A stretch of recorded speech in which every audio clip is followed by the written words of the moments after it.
Ahí está. Los nombres de Dios. Bueno, me gusta algo como lo da Berkov. Berkov es este libro de teología, es un libro que es larguito, es teología reformada, es un poquito más complejo que el libro de Perman. Ah, antes de pasar a otro tema, quiero hacer una salvedad respecto al libro de Perman. El fin de semana, ayer, antes de ayer lo estuve chequeando, este libro eh, es el libro que recomiendan como bibliografía básica a las asambleas de Dios. Bien, por eso puse una tarea y se pone ahí como bibliografía recomendada. Cuando habla respecto al argumento del diseño, que ustedes tenían que hacer una tarea para hoy, habla con respecto al copo de nieve y habla con respecto a las tres partes del copo de nieve y los tres componentes del copo de nieve, y que cuando va a la Biblia en el Antiguo Testamento encuentra el número 3, que ese número 3 si lo divide por 3 y lo multiplica por no sé qué y se lleva la potencia, toda esa clase de numerología bíblica es muy cuestionable eso. ¿Por qué quiero comentar esto? Esto es un libro hecho por un ser humano que puede tener cosas cuestionables porque esto no es la Biblia. Lo único que es infalible son las escrituras. ¿Bien? Este libro, esa parte es bastante cuestionable. Y yo les diría que no tomen eso, esa suerte como de. Se llama gematría. Sí, creo que gematría. Es muy de los hebreos eso. Es como numerología cristiana. Sí, es verdad que en la Biblia muchas veces, no sé, el número 40, Moisés estuvo 40 días ayunando. Respecto al diluvio, 40 días. Respecto a Jesús, 40 días ayunó. Es verdad, hay algunas cuestiones numéricas que están bien, ¿no? El número 7 y el significado de la plenitud. Es verdad. Hay cuestiones que está bien, pero están encontrando que la cantidad de letras, que si la multiplicás por 3, si la dividís por 3, si encontrás todas esas cosas, que eso es muy, muy propio de la Cabalá judía, algo que no vamos a ver acá, es muy cuestionable. ¿Cómo tratar de entender que hay un mensaje cifrado en la Biblia en la cantidad de números o caracteres de los manuscritos originales o de los primeros manuscritos, que si vos sumás las letras tiene un significado y si lo multiplicás y que si lo dividís, eso es muy cuestionable. Entonces, en ese punto, esa parte de la tarea, tomen con pinzas eso. ¿Bien?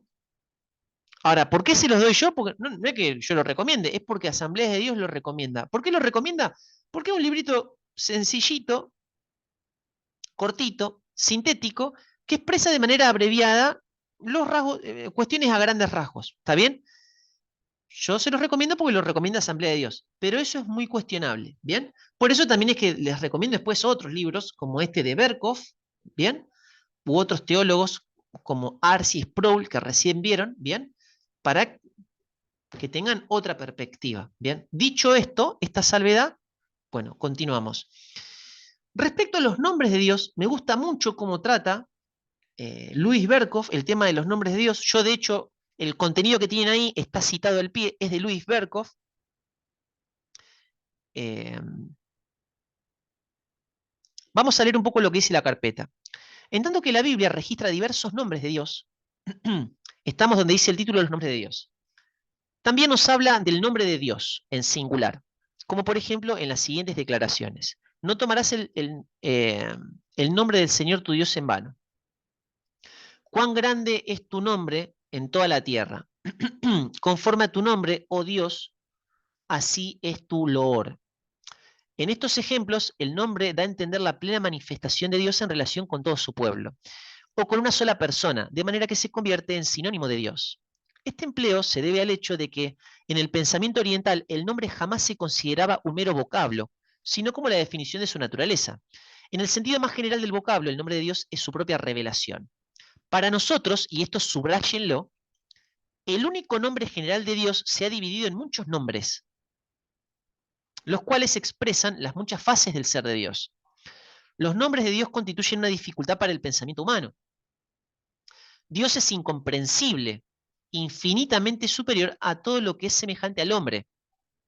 Fueron dados por Dios mismo con la seguridad de que contienen en cierta medida una revelación del ser de Dios, para darse a conocer al hombre.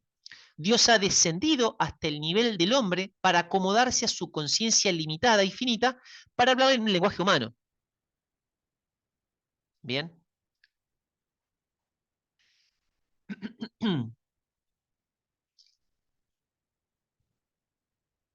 Recordemos esta idea que Dios es conocible, pero incomprensible. Bien. O sea, Dios cuando se nos da a conocer a nosotros, se nos da a conocer mediante lo que se llama antropomorfismos. Lo pueden anotar en la carpeta, ahí en un margen, antropomorfismos. ¿Alguna vez escucharon hablar de esa palabra? Lo pueden escribir, si no pueden hablar, pueden escribirlo.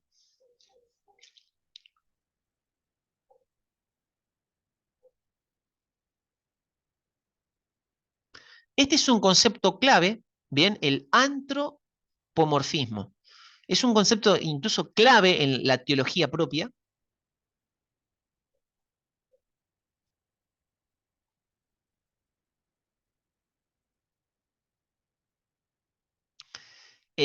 Antropomorfismo significa que para Dios tiene que tomar cuestiones que el ser humano conozca para revelársele, ¿no? Les doy un ejemplo sencillo, y ya con esto entramos propiamente al grueso de la teología propia, ¿bien? De la teología de Dios Padre. Cuando Dios se da a conocer a Isaías en el capítulo 6, ¿recuerdan cómo se da a conocer Dios? ¿Cómo se le revela a Isaías?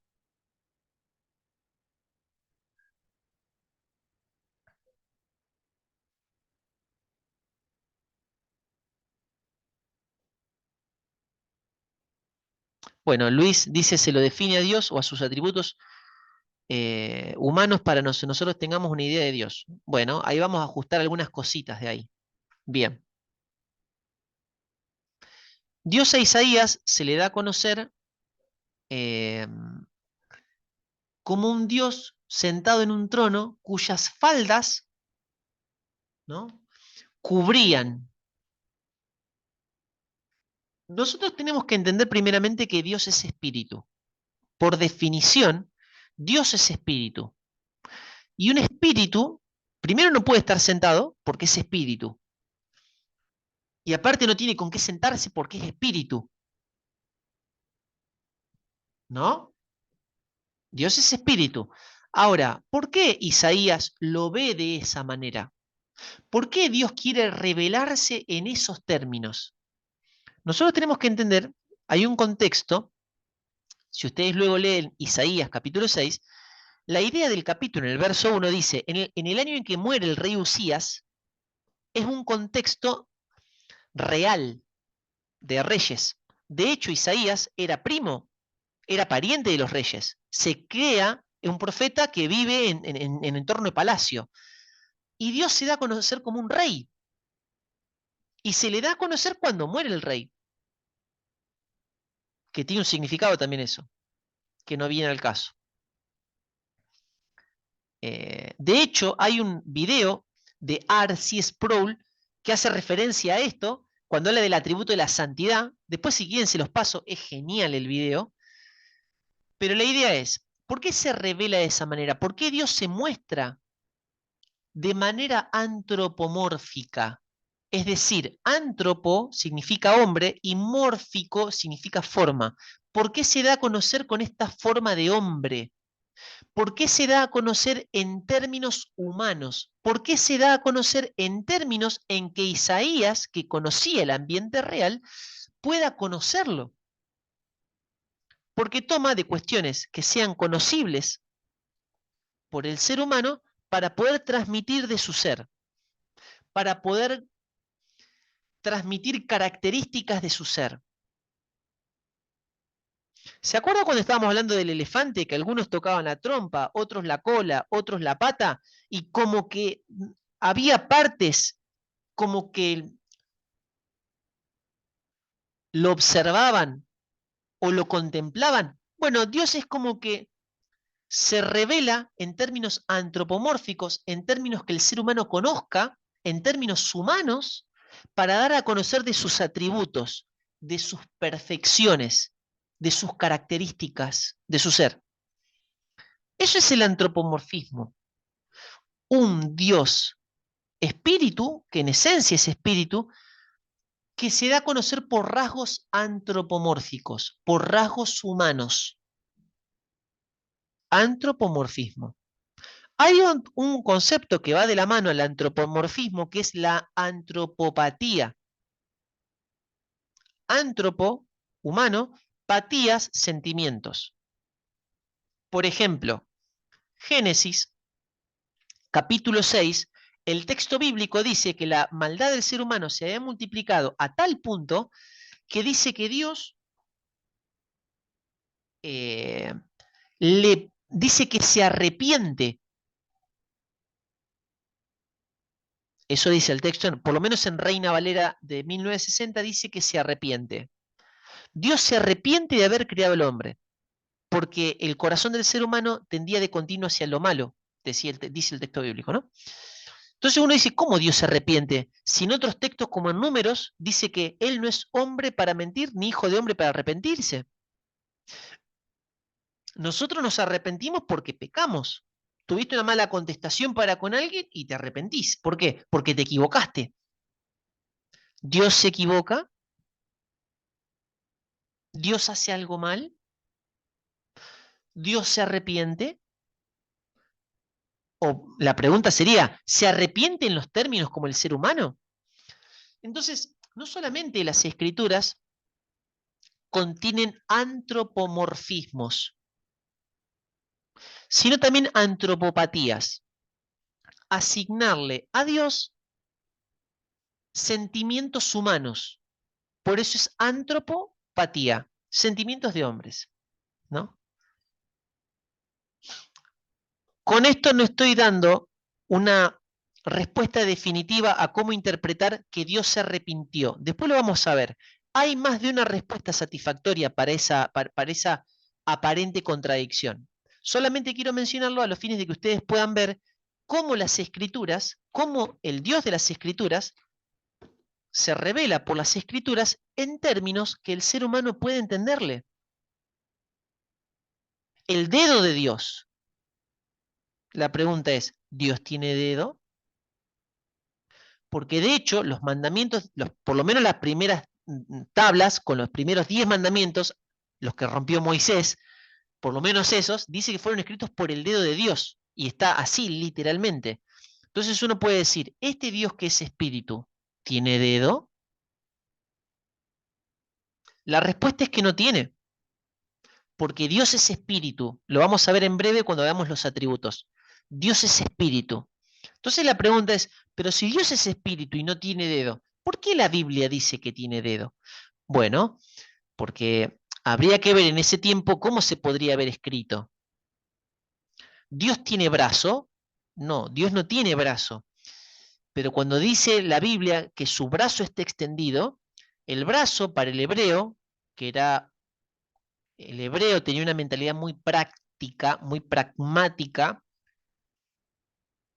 y a su vez muy ilustrativa, muy visual, el hebreo representaba la fuerza con el brazo.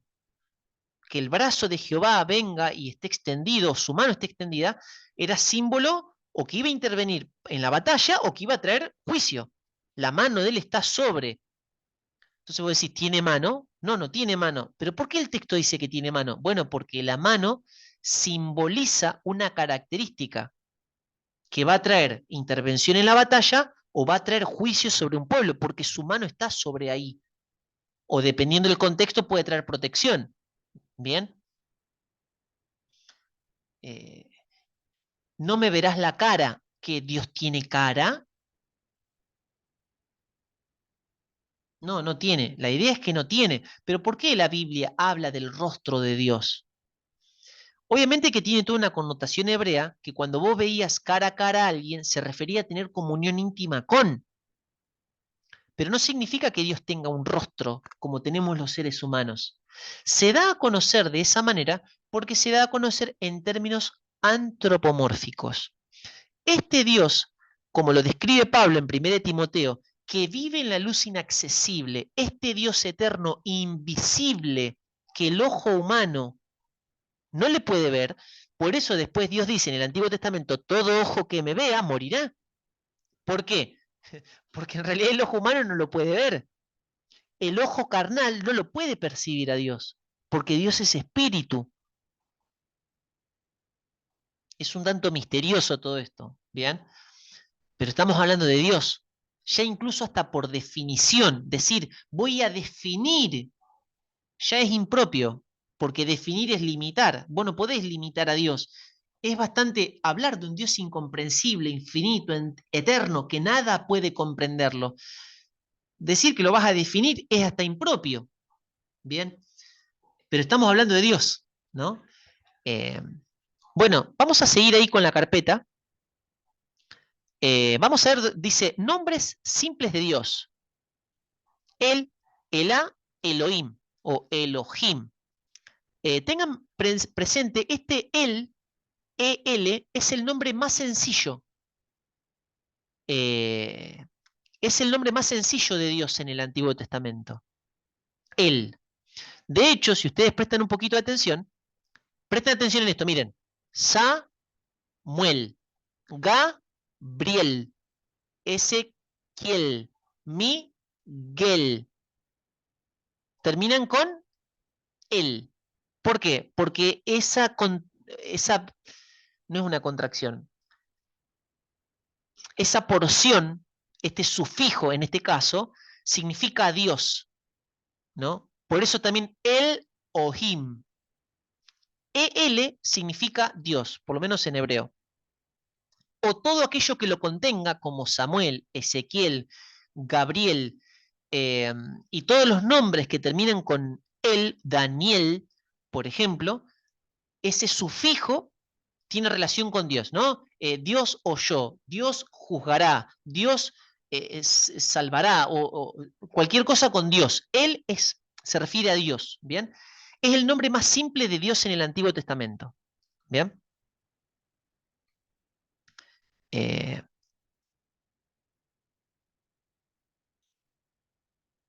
la forma plural de Él se refiere al El Ohim.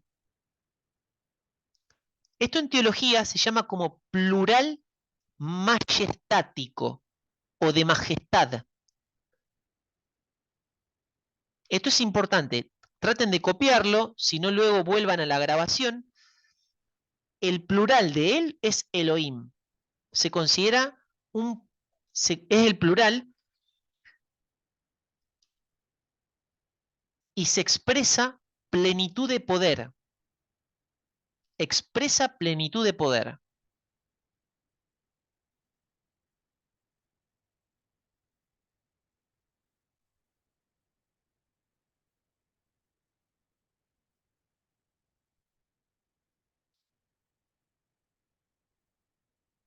Se llama también plural majestático.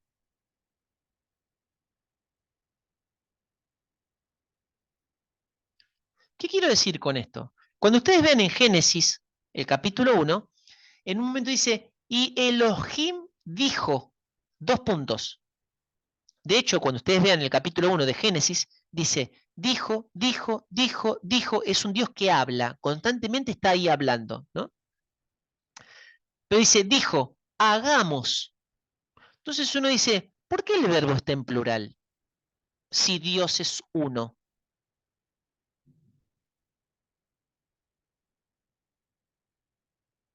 Bueno, muy bien ahí lo que dice Marita, ya vamos a llegar a la explicación del video. Bien. ¿Por qué razón dice, creo que es Génesis capítulo 1, verso 26, y dijo Dios, eh, que ahí en hebreo es Elohim? eh, Pásame la Biblia, Mari. Yo tengo una Biblia con la que estoy leyendo actualmente. Bueno, es la Biblia que me compré luego de haberles dado a ustedes Evangelio de Juan el año pasado. Se llama la Biblia textual. Es una Biblia hebraica, ¿bien? Y tiene los nombres, lo bueno que tiene es esta, miren. Tiene los nombres de Dios en el Antiguo Testamento como son. Es decir, vas a encontrar el Elohim, eh, Jehová, Rafa, Nisi, Siquenú, El Roé. Están así, no los tocaron a los nombres, por eso se llama textual. Textualmente respeta los nombres como están. Si ustedes la leen, bueno, de hecho, a ver si le puedo sacar una foto y se los paso para que lo vean. Es interesantísimo leer, esta Biblia es interesantísima. Tiene cuestiones como la gematría, que no estoy de acuerdo, pero hay cuestiones, fíjense, todo lo que ven subrayado acá, yo hice un análisis para ver todas las veces que aparecía la palabra Elohim. No se ve bien ahí. Todo lo que figura en verde es Elohim. Miren. Hice un análisis el año pasado para ver los nombres de Dios, cómo parecían. Yo después se le voy a sacar una fotito y se le voy a pasar al WhatsApp para que lo vean solamente. ¿Bien? Y el capítulo 1, verso 26 dice, es todo Elohim, miren. Dice,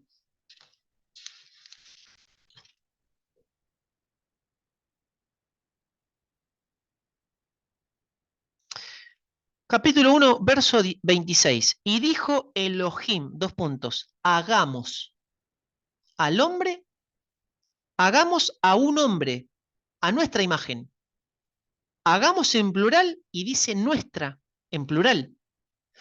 Y vos decís, pero si Dios es uno, sí, Dios es uno, pero es un plural majestático.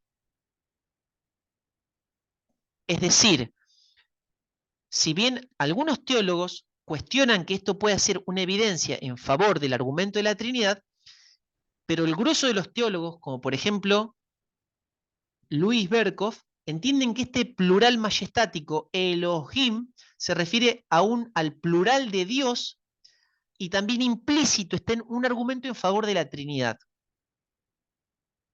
Porque dice hagamos a nuestra, en plural también está. Génesis 1:26. Ustedes vieron un videíto, eh, ese videíto de lo que yo estoy diciendo no dice nada. Y ahí está ahí está la función pedagógica del video, que no esté diciendo lo mismo que yo dije, para no ser redundante. Eh, pero, ¿qué quiero decir con esto? La palabra Elohim no solamente es una palabra exclusiva para hablar de un nombre propio de Dios, porque incluso cuando se habla de otros seres creados, o incluso cuando se habla de jueces o líderes o reyes en el Antiguo Testamento, también se utiliza esta palabra Elohim. O también se utiliza para los dioses paganos. Por ejemplo, nuestro Dios es Dios de dioses, el Elohim de Elohim. Bien, ese video se lo mostraba para que sepan que no solamente se utiliza, en realidad no se utiliza como un nombre propio, porque también puede utilizarse como para hacer referencia a los jueces en el Antiguo Testamento de Israel, o también se utilizaba para dioses paganos. ¿Bien? Pero sepan que cuando indicamos a la persona de Dios, es el plural de él. Es un plural majestático. Es un plural que indica intensidad y poder. Eso es muy importante en teología. ¿Bien? Si de todas maneras por ahí ustedes quieren entrar a ver los videitos para repasarlos, yo los vuelvo a compartir. ¿Bien? Eh, Tengan presente que Elohim es el primer nombre que figura en la Biblia. Cuando se hace referencia a Dios en Génesis 1:1, en el principio Dios, cuando dicen ese es Elohim, Génesis 1:1.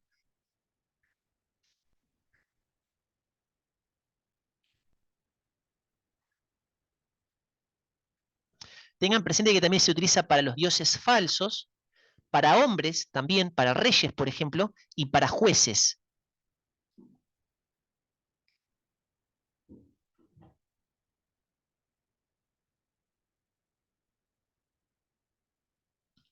En teología van a encontrar que algunos teólogos entienden que este es un argumento en favor eh, de la Trinidad o de la pluralidad de personas en el ser de Dios, como Luis Berkhoff. Francisco Lacueva entiende, es un teólogo español, es muy bueno, yo de hecho también lo cito en mi carpeta, él entiende que no necesariamente es un argumento en favor de la pluralidad de personas. ¿Bien? Sepan, hay opiniones divididas respecto al tema. ¿Bien? Hasta ahí. Vamos a ver el próximo, eh, Adonai.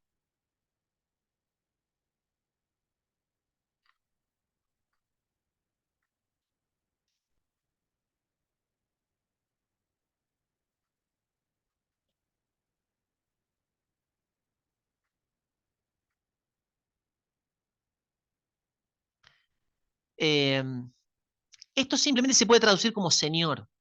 Bien. Adonai, el nombre Adonai, haciendo referencia al gobierno o a la omnipotencia de Dios. Gobierno u omnipotencia de Dios.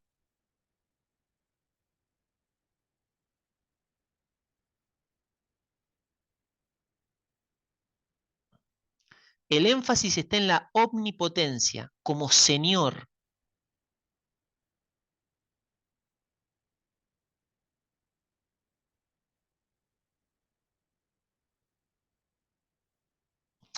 Tengan presente que el equivalente de Adonai del Antiguo Testamento en el Nuevo Testamento se traduce como Kyrios, Señor, que es el que se aplica a Jesucristo, de hecho.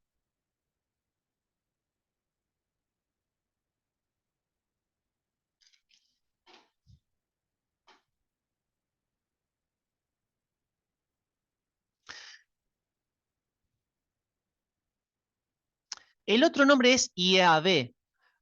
Bueno, acá me quiero detener y esto va a ser lo último que vamos a ver, ¿bien? Eh, y ya bueno, ustedes me avisan cuando terminamos, ¿no? Porque Fe me he hecho 10:30, 11 menos 20. Eh, por ahí si alguno... Bueno, hacemos esta breve reseña, ¿bien? Tengan presente el video que vieron de R.C. Sproul, el que habla de yo soy, cuando Dios se da a conocer en la zarza a Moisés, se da a conocer por este nombre que figura, se lo llama de esta manera, el tetragramatón. Ustedes cuando hicieron la tarea, ¿les suena? ¿Lo vieron? ¿Lo leyeron?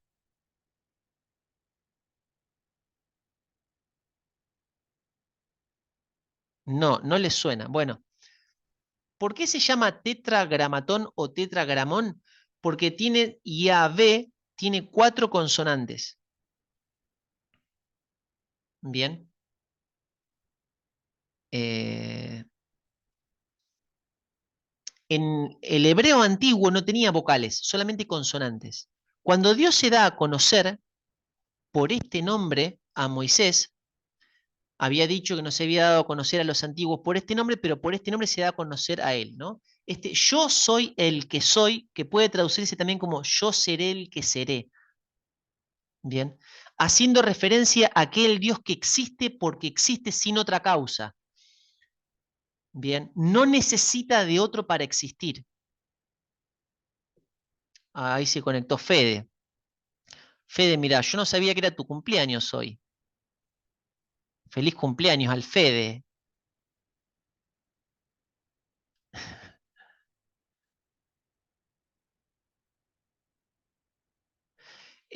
Bueno, 35 me imagino. Ahí está. Bueno.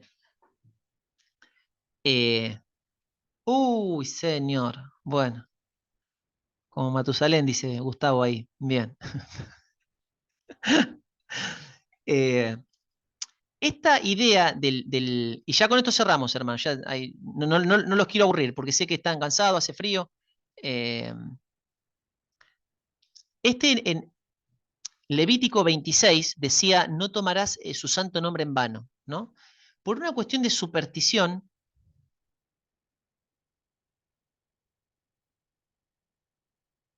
ahí está, se me estaba cortando la señal, ponían a Dios como el innombrable, ¿no? El que no se puede nombrar. Levítico 26 decía, no tomarás su santo nombre en vano. Es decir, llegaron a tener un respeto tal, casi rayando en la superstición, que ni siquiera mencionarlo o nombrarlo.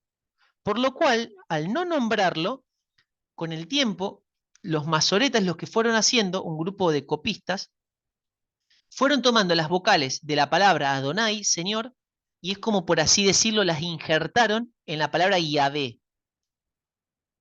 De ahí surge como una palabra híbrida que bien podría pronunciarse como Jehová, ¿bien? Que castellanizada es la palabra Jehová. Bien. Vamos a ampliarlo con más detalle la clase que viene a esto, ¿no? La diferencia entre Yahvé, Adonai y Jehová. Me gustaría que la próxima clase hagamos un pequeño trabajito práctico de lo que hemos visto hasta ahora. Bien, vimos. No, vos podés creer que me sacó.